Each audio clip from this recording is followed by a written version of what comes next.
ঝাঁ চকচকে উজ্জ্বল ত্বক পেতে কিন্তু আমরা সকলেই ভালোবাসি। আমরা প্রত্যেকেই চাই আমাদের ত্বকের মধ্যে যেন কোনো দাগছোপ না থাকে, ব্রণ না হয়, সানটেন না পড়ে, কিন্তু সেটা তো সম্ভব নয়। কম বেশি এগুলো থাকবেই। তবে এই গরমকালে যদি কফির সঙ্গে তোমরা এই দুটো জিনিসকে মিশিয়ে মাখতে পারো, তাহলে ত্বকের মধ্যে থাকা সানটেন দূর হবে, ত্বকের কালচে ভাব, ব্রণের কালো দাগছোপ কিন্তু দূর হবে। তার জন্য কিন্তু তোমাদেরকে এই রেমেডিগুলো কিছুদিন কন্টিনিউ করতে হবে। আজকে করলে তুমি কাল রেজাল্ট পাবে এমনটা কিন্তু নয়। তো চলো বন্ধুরা, আর বেশি না কথা বলে ঝটপট করে আজকের রেমেডিটা দেখে নাও। কফির সঙ্গে তোমরা আর কোন কোন জিনিসগুলো মেশাবে, সপ্তাহে কদিন ব্যবহার করবে। কফি কিন্তু রেগুলার ত্বকের জন্য ব্যবহার করা ঠিক নয়। আর এখনও যারা চ্যানেলটিকে সাবস্ক্রাইব করেনি তারা চ্যানেলটিকে অবশ্যই সাবস্ক্রাইব করে রেখো। সবার প্রথমে আমি আমার ফেসটাকে একটা টিস্যুর সাহায্যে খুব ভালোভাবে ক্লিন করে নিচ্ছি। যে কোনো রেমেডি বা ফেসিয়াল করার আগে ফেসটাকে তোমরা খুব ভালোভাবে জল দিয়ে ক্লিন করে নিও। চাইলে তোমরা যে কোনো ফেস ওয়াশ দিয়েও কিন্তু মুখটাকে ধুয়ে নিতে পারো। এরপর বানাবো আমি ফেস প্যাক। তার জন্য নিয়ে নিচ্ছি এরকম একটা ছোট্ট কফির প্যাকেট। তোমরা চাইলে বড় কফির যে ডিব্বাগুলো হয় সেটাও নিতে পারো, কিন্তু আমি এরকম ছোটো ছোটো পাউচ কিনে নিই, যেটা আমার জন্য সুবিধে মনে হয়। কফির মধ্যে রয়েছে ক্যাফিন, যা আমাদের ত্বকের মধ্যে থাকা যে কোনো রকমের কালচে ভাবকে কিন্তু দূর করে দেয়। তো এরকম একটা কফির প্যাকেটকে আমি নিয়ে নিয়েছি।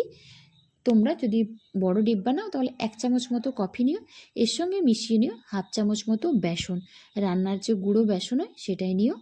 তারপর নিও এখানে একটু মধু। এই মধু কিন্তু আমাদের ত্বকের জন্য খুব ভালো। এর সঙ্গে নিয়েছি অ্যালোভেরা জেল। যাদের ত্বকের মধ্যে ব্রণের কালো দাগছোপ কিছুতেই যাচ্ছে না, তারা মধু আর অ্যালোভেরা জেল মিশিয়ে মাখো। এটা কিন্তু খুব সহজে দূর হয়ে যাবে।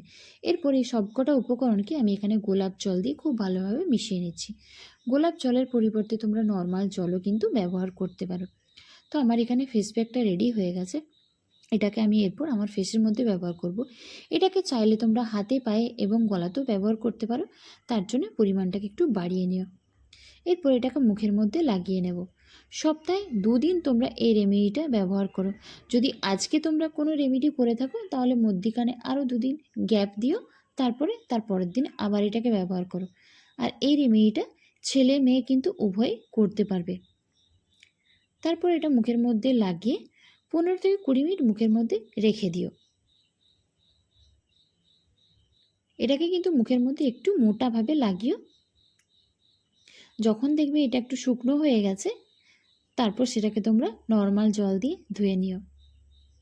আমি আমার ত্বকের জন্য যে সমস্ত রেমেডিগুলো করে থাকি চেষ্টা করি সেগুলো তোমাদের সঙ্গে শেয়ার করার। তো তোমরা যে কোনো রেমেডি কিন্তু করলে একটু ধৈর্য নিয়ে সময় নিয়ে করো, তাহলে দেখবে নিশ্চয়ই ফলাফল পাবে। এরপর এটা আমার মুখের মধ্যে কিছুক্ষণ রাখা হয়ে গেছে। তারপর এটাকে আমি নর্মাল জল দিয়ে ধুয়ে নিয়েছি।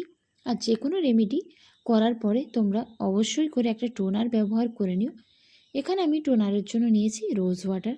তোমরা চাইলে তোমাদের পছন্দ মতো যে কোনো টোনার কিন্তু ব্যবহার করতে পারো। যাদের ত্বক প্রচণ্ড পরিমাণে অয়েলি তারা তাদের ত্বকের জন্য কিউকাম্বার টোনার ব্যবহার করতে পারো।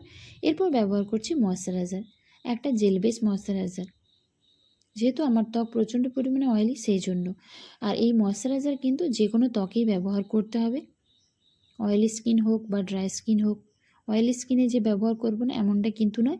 তো চলো বন্ধুরা, আজকের মতো এইটুকুই। রেমেডিটা কিন্তু অবশ্যই ট্রাই করতে পারো।